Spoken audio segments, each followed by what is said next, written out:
it goes. What is up, everybody? Happy Tuesday to you.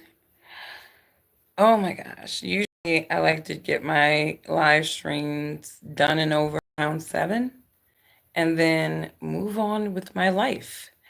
But today was different. I have been battling with a cyst that I had to remove. So I had a little surgical procedure today, and that was hell and back again.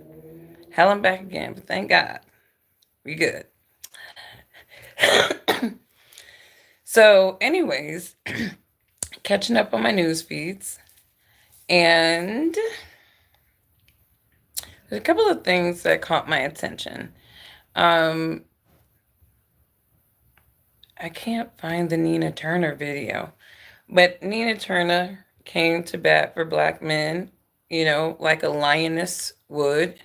Because obviously the Democratic establishment, the party of love, the party of be who you want to be, right? As long as you're in our herder mentality, they have been going very hard on black men.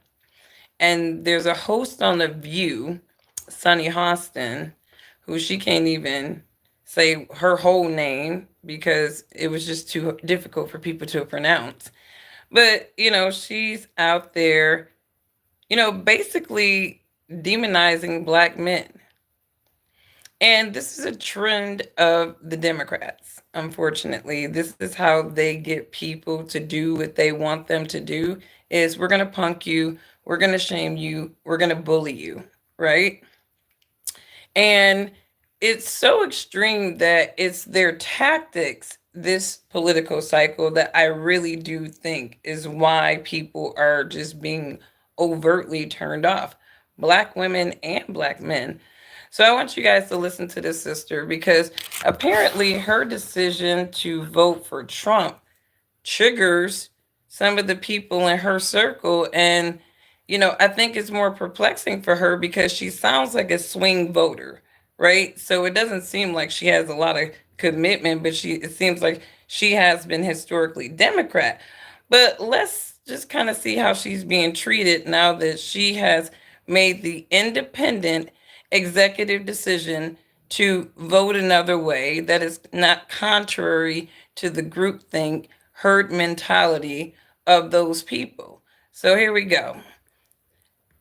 And shout out to Doc Rich. Right out the window. So ever since I've showed my support to Donald Trump, the internet has called me a clown. I'm not educated. I'm not black. They wish Donald Trump would rape my daughters. They listen want to me these. to go jump off a bridge.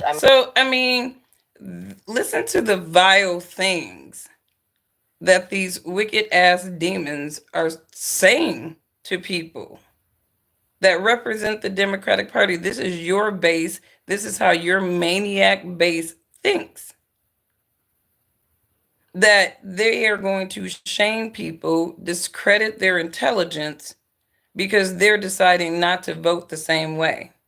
And this is, and honestly, I resonate with this so much because if you go and you look at the chats in my live stream, you're going to see those passionately ignorant Democrats, and you're going to see that reoccurring theme of what they're saying to people.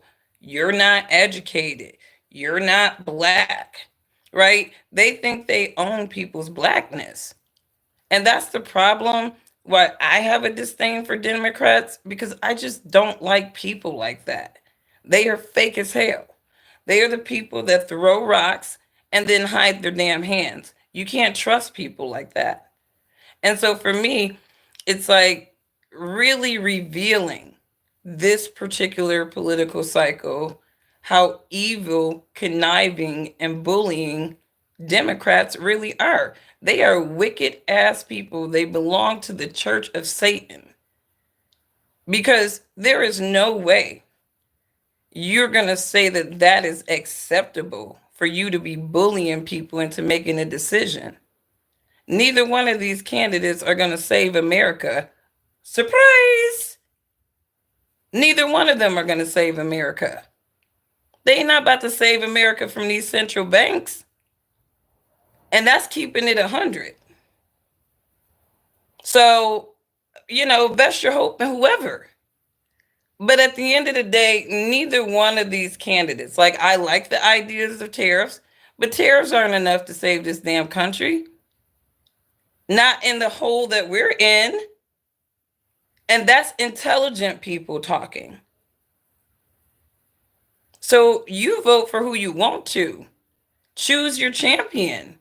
But, like, keep your business to yourself and get out of other people's business and stop demonizing people. I mean, the amount of hateful things that people are leaving under my comments, it's so disgusting. You guys are so for love and peace. No, and they're not. unity, The Democrats are liars. They are double talking demons. These people are double talking demons. They will act like your friend. Like Malcolm X said, be weary of those who act like your friend. But all the while, they step in your back, right? Because that's the Democratic Party. They pretend like they're black people's friend. But all the while, they're finding out slick ways to leverage us, marginalize us, and play us. So it's like, but Democrats deserve every single black American person in their base leaving them, abandoning them. And I'm not going to tell black Americans to go on over to the Republican plantation. No. I'm always going to tell black Americans to be politically neutral. That is the most in our best interest. Nobody should be counting on our votes. We should be ambiguous as hell. People keep asking me, is it Trump or Kamala? None of your damn business. I'm ambiguous as hell. Yes, I am, because it's none of your damn business. And I wish we could go back to that time when it was none of our damn business who somebody voted for. We just did it, kept it moving, and dealt with the outcome. But we have a lower intelligence going on in this nation. We have a very low emotional IQ in this society. So you have a whole bunch of people who are passionately ignorant to a fault. Lemmings, truly. Excuse me, you guys. I just got out of the hospital. But it's just one of those things where I feel like, you know, Democrats have not played the right cards this cycle. They haven't. And they have to own that. You will need to be accountable for everything that you've done trying to leverage the same old playing cards. And it didn't work because Americans are smarter. So you can go with all this emotional appeal all you want to, but, like, I think a lot of this that they're seeing, I don't think Kamala Harris is going to win. And honestly, if she does win, I don't think it's going to be an organic win because there's just too many people across the demographic groups that are not feeling her. And I'm not talking about the HBCU cult folks.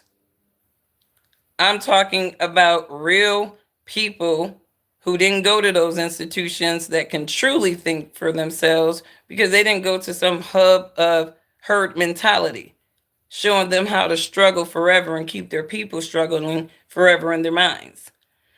But anyways, I just wanted to play that, sister. She was actually, you guys are the definitely most hateful people. You guys are she's discovering the Democrats. You can't handle somebody just stating their opinion. You can support Kamala Harris on your page.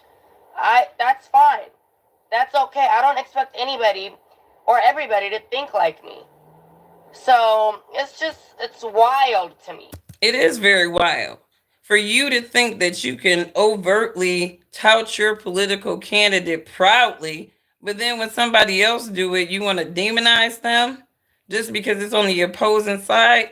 These are when you know who your real friends are.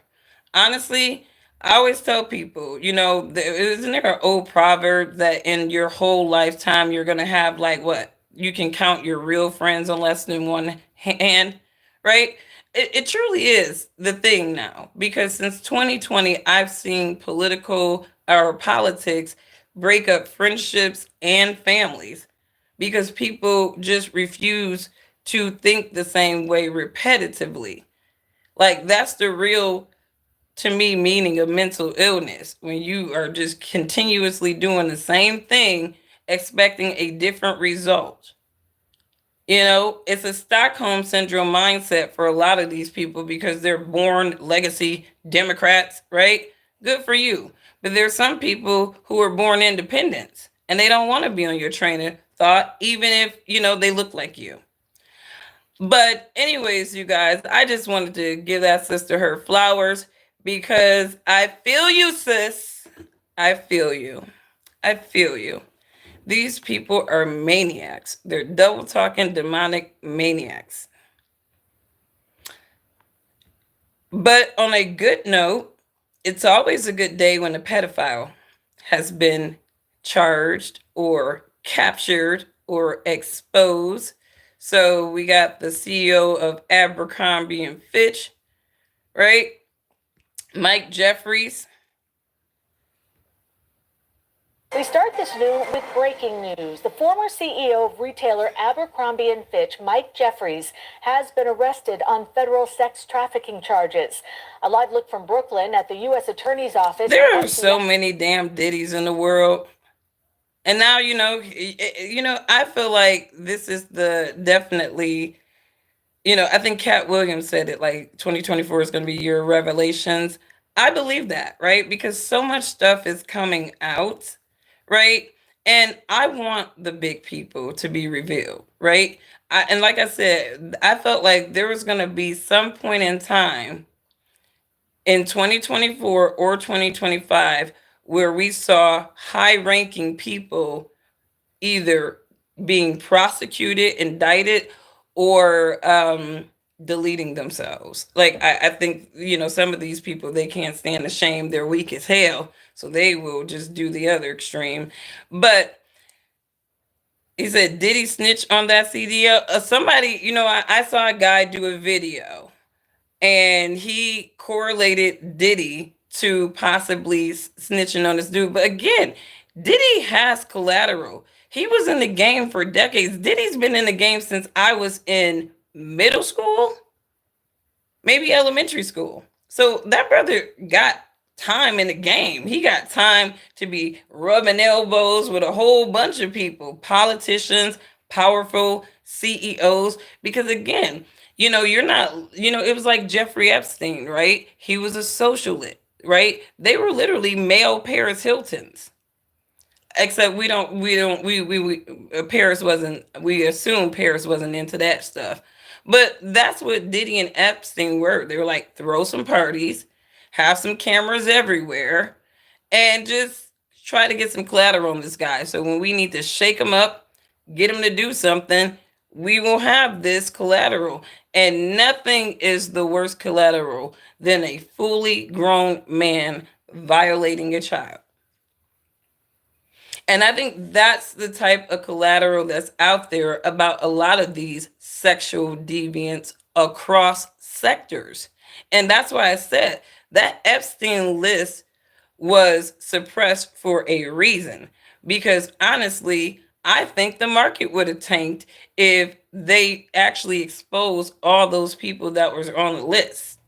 Like, I think it would have been like all these CEOs, and you just would have saw things going crazy. So that's why I think that list is really protected, to protect those companies, right? But Diddy, he definitely got, it seems like he may have some stuff on folks. People are probably nervous, losing sleep.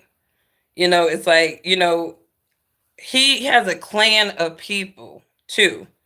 It's like, I think that Diddy's taking on this machine because I feel like he can.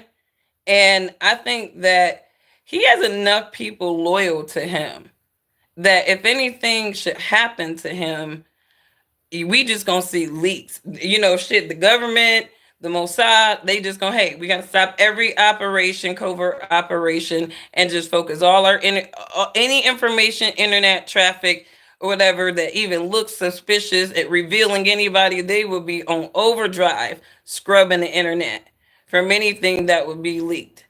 It's gonna be a big task to just scrub the internet that aggressively with all like a bunch of Diddy leaks, right? So dude from Abercrombie and Fitch, he getting caught up in the same thing. Let's listen in. 2014, I'm telling Michael you. Jeffries was the chief executive officer of Abercrombie and Fitch. Abercrombie was a widely known clothing retailer with stores around the world. That targets teenagers. Aspiring fashion models knew that a place on one of Abercrombie's iconic ads could be the ticket to success in the modeling industry. But while Jeffries was the CEO of one of the most recognizable clothing retailers in the world, he was using his power, his wealth, and his influence to traffic men for his own sexual pleasure. Dang, these dudes are just fruity as hell. I said that there was a reason why all that trans stuff was just getting just overdrive. They were just using it, marketing, everything like that. Because I'm like, there's probably some deviant CEO who's trying to make his male lover that he's fell in love with like happy by passing, doing, it's just these men are so gay. All right, these men are so gay, and they're trapped And that big ups to all the masculine men out there, the ones actualizing their masculinity, the ones that don't play butt darts with any other male. We love you. We love you. Jeez, this country is Sodom and Gomorrah. This is Sodom and Gomorrah 2.0. It's just everywhere. It's just everywhere. It's like this nation is hell bent on doing things that God hates. This nation is hell bent on corrupting the people with all of this degeneracy and this filth. And the weirdos that are actually passing laws to normalize this degeneracy and filth are the Democrats. These people, I'm telling you, those are the real white supremacists, and they're tokens. They are the real supremacists. They are comprised mostly of those supremacists. And, So here's what's alleged in the indictment. Jeffries and Smith employed James Jacobson to act as a recruiter to find men. Jacobson engaged in, quote, tryouts with men across the world where he would typically pay them to engage in sex acts with him. Jeffrey Epstein stuff. I mean, these people, they're all perverts.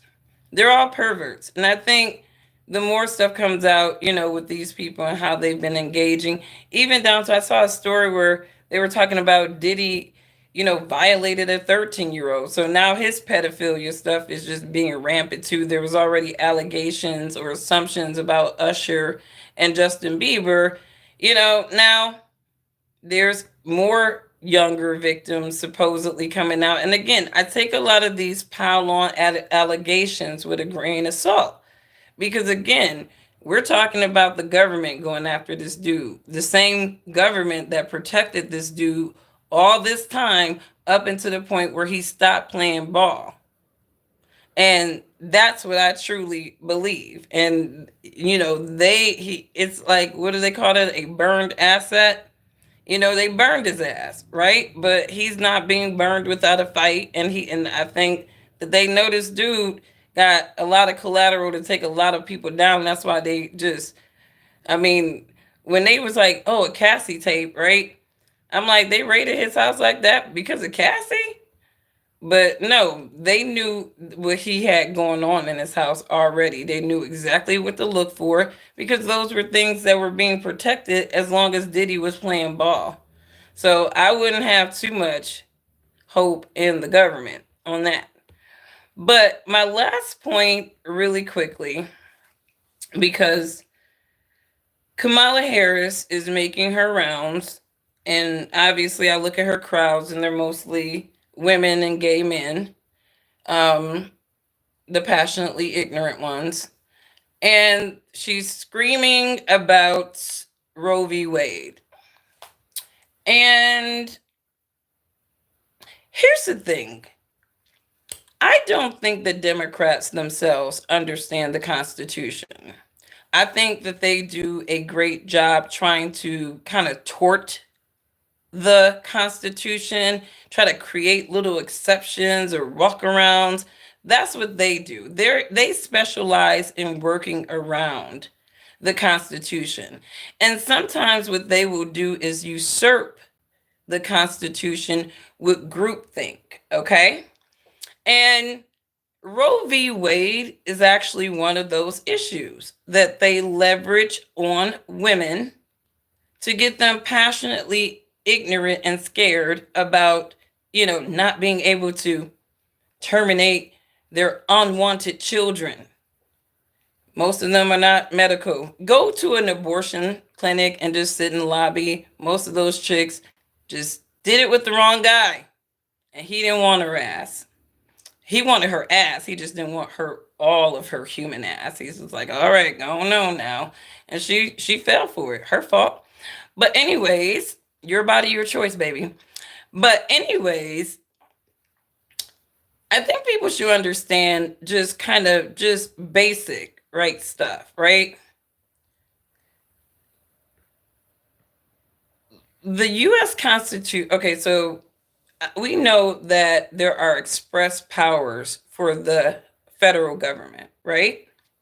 But there's total powers of the federal government, which is declaring war, printing money, which they love to do, right? And regulating like commerce, right? But then the states, they're giving any powers that was not written in the Constitution. Those are vested in the states. That's why we are a republic, right? And each state, they're not beholden to what another state is doing, right? They may follow suit or see a best practice, but they're their own little domicile, and they make the rules for their state, right?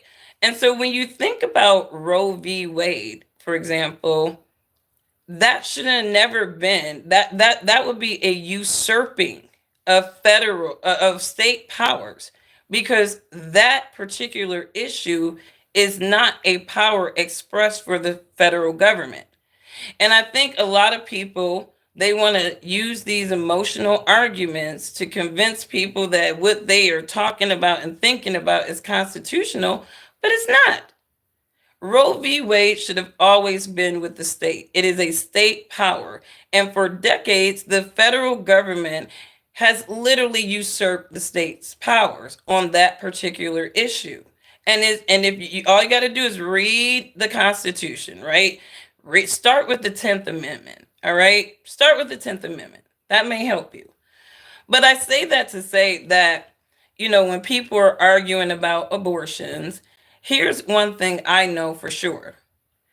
If you find out you were pregnant, right, that does not make you immobilized, right? It's not a sickness. It's not a disability, right? Okay, I had 3 kids. I worked into the day of each one of those kids. Each one of my kids, I worked to the day of. Well, actually, yeah, 2 days I got off with my other one, but the day before, they just dropped. They just came out. We was cool. 2 days later, we on our maternity leave, right? A lot of women act like getting pregnant just immobilizes you. It's like, and it shows you how weak the modern woman really is. We're supposed to be built like machines. Damn. I mean, and so to me, most of these women who are crying about abortion, number one, a lot of them are young enough to have healthy pregnancies. A lot of them are terminating what would be a healthy pregnancy. And again, go to an abortion clinic and see all the chicks in there, and the stories are pretty much the same.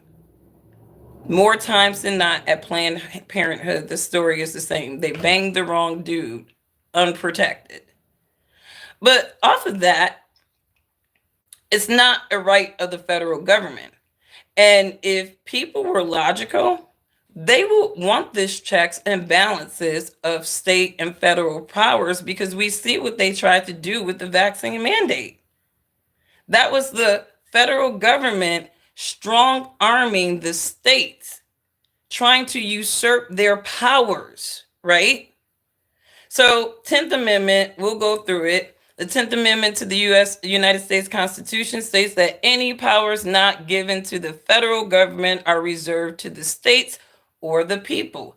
The amendment was ratified on December 15, 1791, and is the final amendment in the Bill of Rights. The 10th Amendment has been interpreted to mean that federal government is limited to the powers delegated to the Constitution.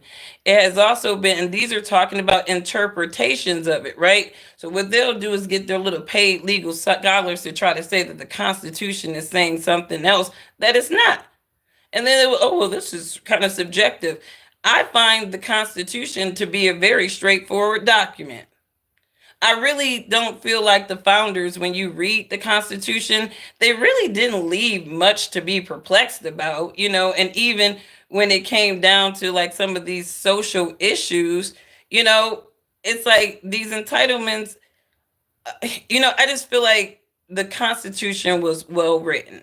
Right. And let's forget about the slavery and all that crazy shit. Like we know, yeah, there were slaves, blah, blah, blah, blah, blah. But let's just talk about the document itself. Okay. I'm talking about the document itself, right? And how it was positioned and written. So let's just say everybody was free in America when the Constitution was written, right? The Constitution was written well to protect the citizens of this nation. And not only was it written to protect us from other people and each other, it also was written to protect us from the government. And I don't think a lot of people understand that the founders wanted to make sure that we, the people, were protected from our government.